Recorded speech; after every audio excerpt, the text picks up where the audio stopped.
According to a recent Gallup poll, 9% of people 18 to 34 have never been married, and they don't ever want to be. That's opposed to only 4% of people 55 and older who feel that way. Many point to those numbers as evidence that our generation has lost its faith in the institution of marriage. Oh, come on now. Do we really care about marriage as little as we've been led to believe? And what kind of life partners and parents are we? Here now to discuss our California Director of Young Invincibles, Tamika Butler, co-founder of How to Be a Dad, Charlie Capon, and surprisingly single. I mean, come on, look at this guy, Tehran Von Gosri. It's by choice. I would just like to say by choice. Her choice, but whatever. Yeah, exactly. All of the hers in your life. Seems like it. Thanks for being here, guys. Tamika, do we really not care about marriage, or our young people today, do we just have a different take on what happily ever after is? I think we have a different take on happily ever after because it costs more than it used to cost for our parents, right? You know, the white picket fence and 2.5 kids is a little further off than it used to be because we're in this recession and we can't afford it. I've been to a lot of weddings and those things are expensive. Sure are. That's why I eloped, honestly. Did you elope? Yeah, Really? we did. Yeah, I mean, my father was the only one who was okay with it. He said, it's about you two first, it's okay, but we just went to Yosemite and did it. And that was because of money, or just because you didn't want to make a big deal out of it? We didn't want to make a big deal out of it, and honestly, it was more intimate. It was about us, and it was about, us starting our lives together.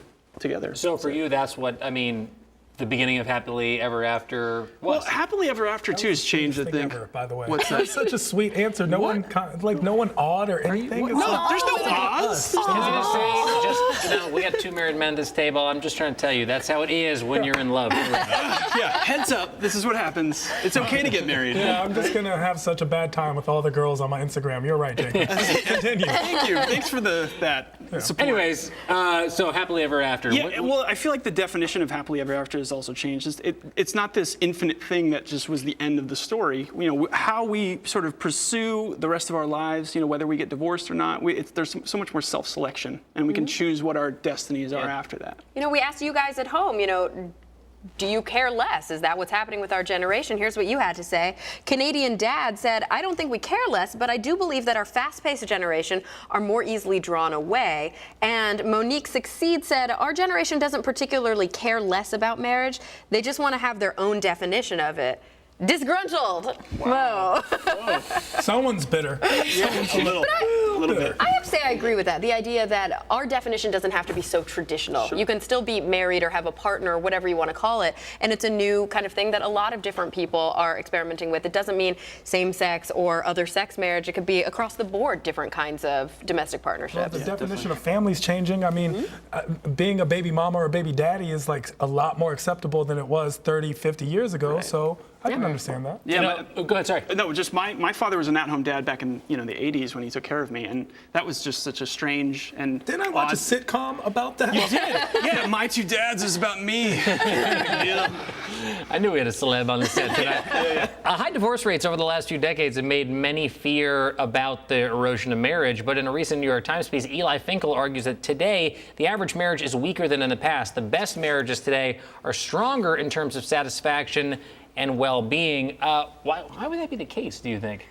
First let's go back to Monique. If you're her partner, you need to ask the question. Ask it soon. It's good advice. But I think the satisfaction is there, and again, some of it is just happening a little later. So young people are finding themselves before they get to that point of marriage. For men, the average age of marriage now is about 28, and that's up about 3.5 years from what it was 3 decades ago. For women, it's 26. So because we're finding ourselves a little more before we get there, that's really what's impacting. That's what, I guess I don't even really understand what it means. The average marriage today is weaker than marriages in the past. How do you? I just said stronger. It's stronger now. Well, it's stronger among today is good stronger. marriages. Sorry, solid marriages, but the average is weaker, is what the study said, I think, right? Yeah. So how do you determine whether you have a good marriage or That's a what I'm weak trying to marriage? say. I mean, is it all that different? What makes a marriage good or bad? Well, because now I feel like, back then it was like almost like an arranged marriage, or you could only marry someone within a 10-mile radius. Right. Now you can Or like Tinder, Tamika said. Facebook, social media, Twitter. Yeah. You get your loan, you get your Did you white add picket fence, you get your house, you got your golden Are you retriever. going to find someone on Tinder? Is that what you're I saying? mean, Jacob's the only one at this table who was on Tinder. You're Tinder too. I'm married and I've been on Tinder. It's kind of fun. You should try it. Just tell people you're hosting a TV show. I'm not doing that. Young girls are taught to aspire to get married, when they're young, for better or worse. Should we be giving that sort of same thought process to telling our young boys to feel the same way?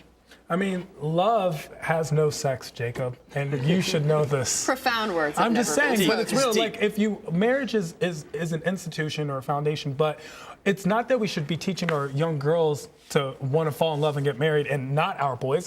We should be teaching the same values to our boys and girls equally, no matter what it is, across the board, whether it's loyalty, whether it's fidelity, and whether it's marriage. Yeah, I have 2 boys, and I'm going to teach them about love, giving love and receiving love. That's the main point, is to find someone where you can trade that together and be partners for the rest of your lives. That's whether it's marriage, whatever. My parents weren't married, but they stayed together for a while. Right. Everything you're saying on the panel is making us go, oh. No, it's not. And every time you look at me, I'm looking Tehran's deep like in your infecting eyes, me. like, yo. He's just so cute and funny, and then I go, oh. Love has no sex, and what No I one mean, cares. no gender, Yeah, but it's because it deep. has lots of sex. But That's also an astute point. The Atlantic recently had a piece about the marriage income gap, highlighting that well-off single women can afford not to have a partner, but lower-income women, especially those with kids, can't afford to have just one income. So, Tamika, what are some of the hard realities behind the economics of marriage, or at least partnerships? Yeah, it's tough to get married in this economy.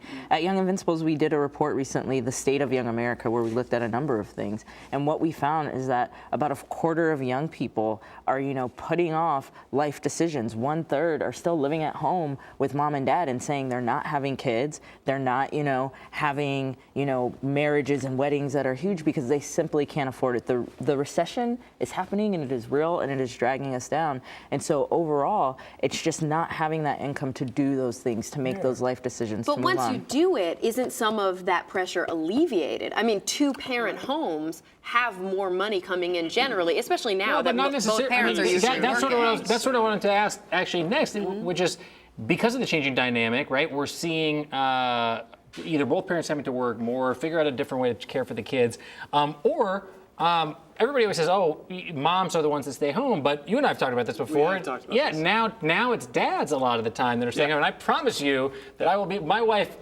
is very dedicated to her job, and so when we have kids, I promise you I will be staying home and hanging we out. all knew that. Yeah, exactly. We saw that coming. But honestly, I was an at-home dad for the first 9 months of my son's life, and my wife went back to work after 3 months. And we actually did a TV show where we did a talk show or whatever, and the host asked her, was it hard for her going back to work? And she said, no, it was actually nice. It was nice to go back to work, and our priorities are changing. I think the gender roles are sort of starting to shift. We see men taking more responsibility in the home. 1964 Pew Research said we've grown 50% of how much men are contributing in the household.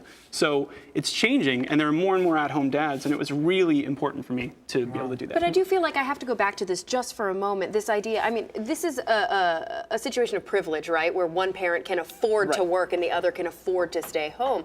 Is it not the case, though, that 2-parent homes or 2-partner homes, whatever the case may be, actually, I mean, they do generally draw in more income, which ultimately may be more contributory to the family. So it's interesting that you talk about how it's too expensive to get married, but once you are married, oftentimes are you not in a better financial position? Well, we've heard a mix of personal stories on the ground. We've heard some where it does help to have the 2 incomes, to have both parents working. It helps, but what we have to realize, and especially when we're thinking about millennials, things are often more complex than we can fit in 140 characters, right? And with a lot of young parents, what we're hearing, and part of the reason we started a Young Parents Initiative at Young Invincibles, is that one of the parents is staying home because the minimum wage job they can get without benefits doesn't really help to pay for the daycare. Exactly. Yeah, The child care alone, I mean, that was one of the biggest hidden costs that I didn't understand. That's why part of the reason why I stayed home is just financial. I mean, then we didn't have to pay someone else, especially in early childhood, and that's like the most, sort of influential you should in have a child's grandma life. at home at all times. I was actually going to say, do you think that the economics of it, we were talking about this ABC News piece in the office earlier that sort of says the helicopter style of parenting. parenting is changing and it's happening less now. Why is that? Is that because of the economic situation, or what's contributing to sort of people having a more laid-back, less structured approach to parenting these days? For me personally, I mean, I have a lot of friends that write blogs about parenting and things like that. One gentleman in particular, David Vienna, writes The Daddy Complex, and he wrote about CTFD parenting, which is calm the F down parenting. You can say the F on Oh, we can. Worry, yeah. That's great. Calm the fuck down parenting. Very liberating. Thank you. Are you As they offended? come and take us away. I know, exactly. No, it's fine. I'm good. But he wrote about that. I feel like we're also in a pendulum swing from that sort of overbearing, like you have to be perfect attitude, and trying to find a balance now. Honestly. Just let your kid walk to 7-Eleven by themselves. That's what I did today, and he got me some stuff, so it's great. He's 4. Yeah, he's 4. I was gonna say. Yeah, Some beer for Dad. Yeah, some liquor, whatever.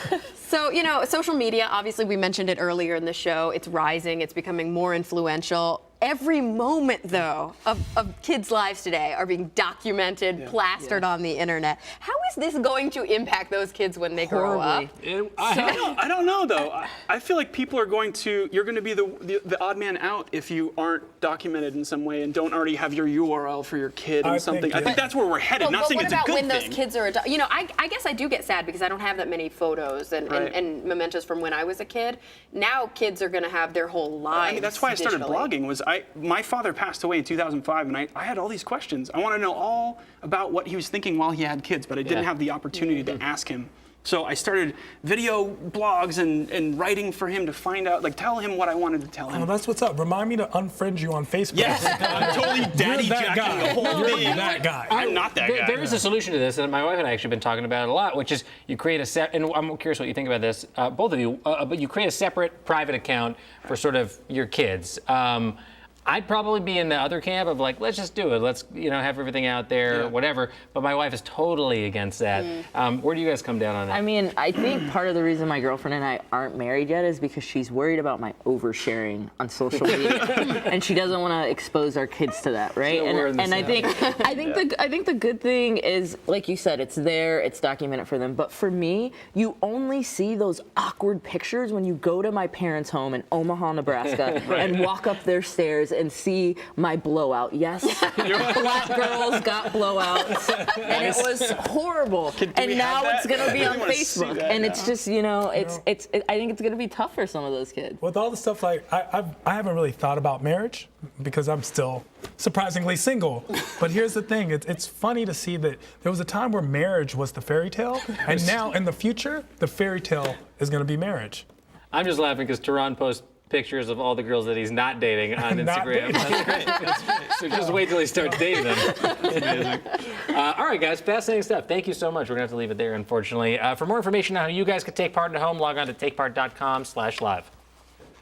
Up next, Leanne V fills us in on the secrets behind being a Vine video star. And co-CEO brothers Danny and Jared Griffith talk green music and what it means to do hip-hop Midwestern style. Stick around.